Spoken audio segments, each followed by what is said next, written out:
Yo, what's up mga kabayan? Welcome back sa channel at W Nonoy. Ayan, dumating na po yung order ko sa Amazon. Bali, ang gamit ko naman pong installment payment apps ay ang Tabi. Bali, 4 splits po siya at wala po siyang charge. Di po katulad sa Tamara, 3 split at meron pong charge. Ang in-order ko po pala isang mobile at dalawang earbuds. Okay, simulan na po natin. Papakita ko po sa inyo at kung paano po gamitin ang Tabi sa Amazon.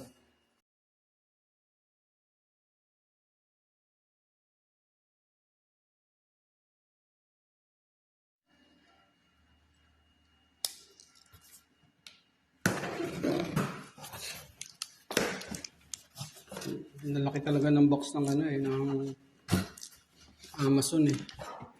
Ito naman yung mobile, Realme C55. Andyan po yung spec sa likod, 8GB RAM at 256GB naman yung storage niya. Ito naman yung earbuds ng Xiaomi, Redmi Xiaomi, ayan dalawa. Okay, umpisa na po natin. Punta po kayo ng Google. Type nyo po dyan na amazon.sa kung nasa Saudi po kayo. Ay, nasa unahan. Ayan, may mga category po dyan. I-slide nyo lang. Pwede nyo ring i-scroll. Bago po pala kayo mag-add to cart, mag-register po muna kayo kung wala pa po kayong account. Kung meron na, sign in lang kayo. Click nyo yan, yung create account. Lagyan nyo lang yung full name nyo dyan, mobile number, saka email address. Tapos verify nyo yung mobile number nyo. Kung meron na kayo, sign in lang kayo. Register nyo, sign in nyo lang yung email na ni-register nyo, pati yung password.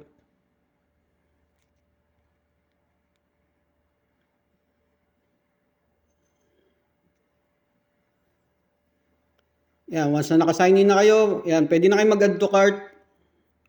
Ganon din po sa Tabi. Sign in lang po kayo, ganon din, register lang po kayo.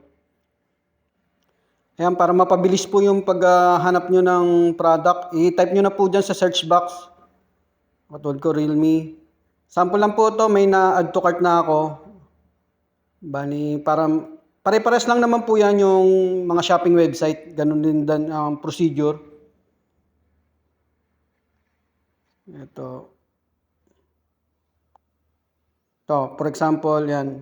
May na-add to cart kayo. May na-select na po kayo. Slide nyo lang dyan para makita nyo po yung product. Nasa baba po yung ayan, add to cart. Click nyo lang yan. Product specification. Andyan po. Product reviews. At iba pang mga details.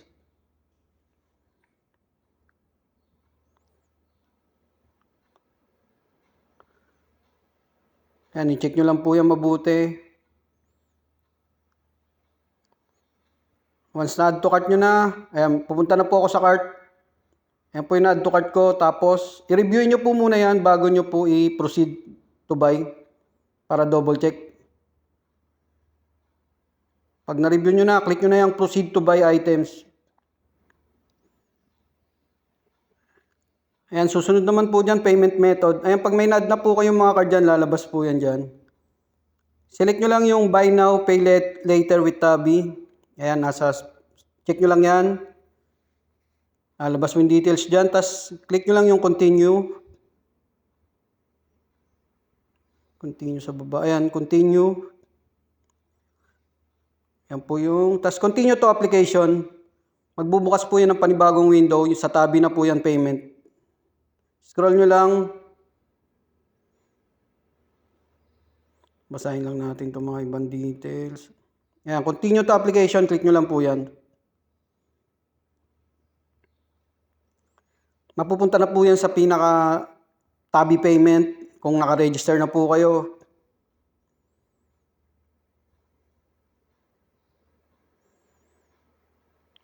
Andyan po yung payment details nyo. Andyan po yung amount saka yung due date.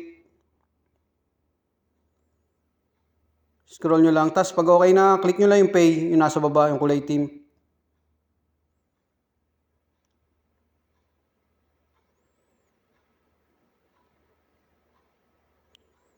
Ayan, click nyo yung pay.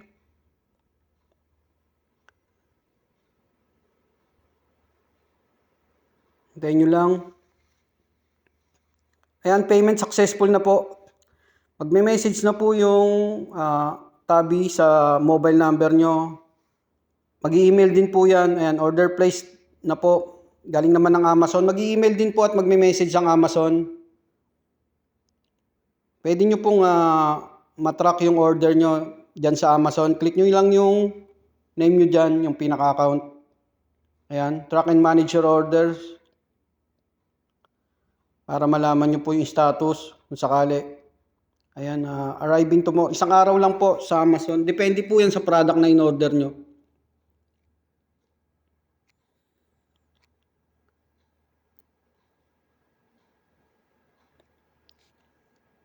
Ayan, pag okay na, pwede nyo pong i-check sa Tabi apps nyo kung yung payment doon pag naka-download na po kayo ng apps. Ayan, magbe-message po yung bangko, Tabi at Amazon po sa inyo.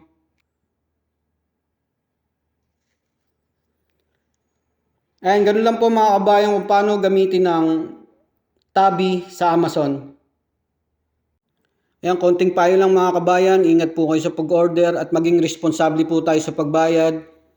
At hinay-hinay lang po sa pag-order. Order po kayo pagka may mga sale. Ayan. Ayan, maraming salamat. Sana po makatulong.